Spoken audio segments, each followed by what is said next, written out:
Hello दोस्तों, जय हिंद जय भारत।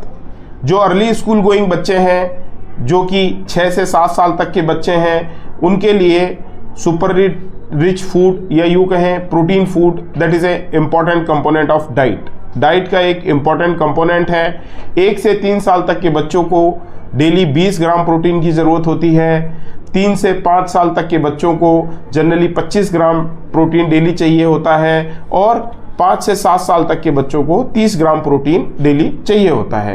प्रोटीन डाइट में इंक्लूड करना इसलिए भी ज़रूरी होता है क्योंकि बच्चों की अर्ली एज में मसल और बोन डेवलपमेंट में प्रोटीन का एक इम्पॉर्टेंट योगदान होता है। बच्चों का या यूँ कहें ह्यूमन बींग्स का ब्रेन 4 से 4.5 साल तक 90% तक डेवलप हो चुका होता है। इसलिए अच्छी क्वालिटी का प्रोटीन बच्चों के IQ डेवलपमेंट में भी मदद करता है।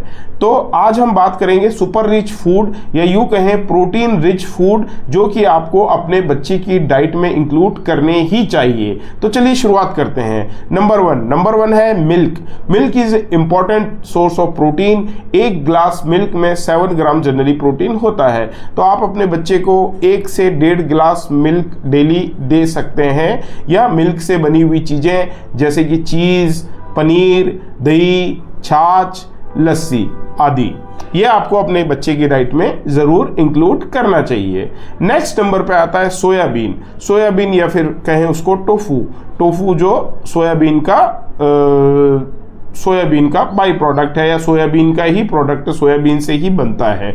तो जो वेजिटेरियन लोग हैं वो सोयाबीन को रिच सोर्स ऑफ प्रोटीन की तरह ले सकते हैं। सोयाबीन का आप वैरायटी, सोयाबीन को दलिए में भी डाल सकते हैं, ग्राइंड करके सोयाबीन को खिचड़ी में भी डाल सकते हैं, दाल में भी इंक्लूड कर सकते हैं, सोयाबीन की सब्जी भी बना सकते हैं। बच्चे शौक से खा लेते हैं या सोयाबीन के मॉडिफाइड वर्जन्स।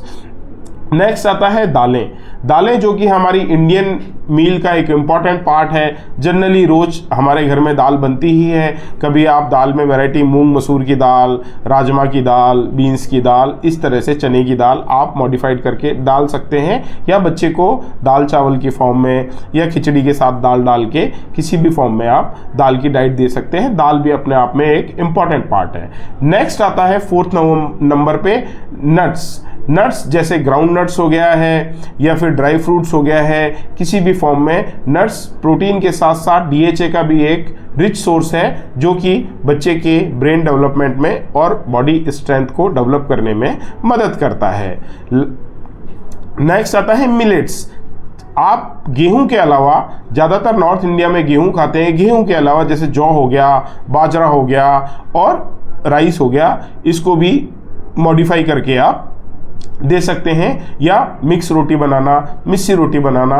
जनरली बच्चे गेहूं की रोटी खाते खाते मोनोटोनस सा हो जाता है, तो डाइट में चेंज हो जाएगा और बच्चा उसको शौक से खाएगा। नेक्स्ट आता है सीड्स जिसको हम कहते हैं तिल इम्पॉर्टेंट पार्ट है।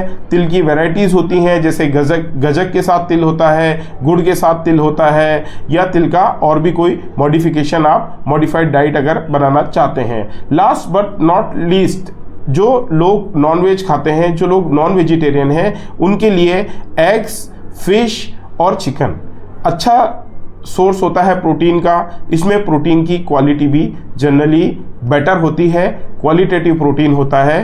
तो अगर आप नॉन वेजिटेरियन हैं तो अपनी डाइट्स में जनरली ये इंक्लूड कर सकते हैं। तो अगर मैं नटशेल में बताऊं, क्रक्स में बताऊं, तो बच्चे को दाल या सोयाबीन की सब्जी, 1 एग, थोड़ा मिल्क या कोई फ्लैक्सी सीड्स से बनी हुई चीज़ें आप डेली दे सकते हैं। तो एक कंप्लीट प्रोटीन का इनटेक पर डे RDA के रिक्वायरमेंट के हिसाब से बच्चे को चला जाएगा। छोटी सी जानकारी थी, उम्मीद करता हूँ आपको पसंद आई होगी। जय हिंद जय भारत।